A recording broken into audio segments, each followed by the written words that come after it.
তুমি কাউকে নিজের 100% দিচ্ছ, ভালোবাসা, কেয়ার, সব কিছু, আরও কেবল দেয় না, তবুও তুমি ছাড়তে পারো না।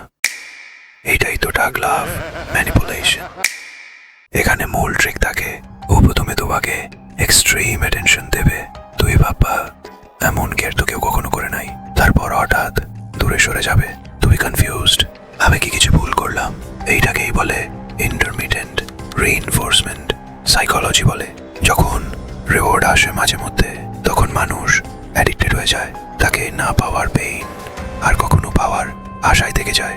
এভাবেই ও তোমার ইমোশনাল বাটনগুলো কন্ট্রোল করে, কখন কাছে আসবে, কখন দূরে যাবে, সবকিছু ও ডিসাইড করে।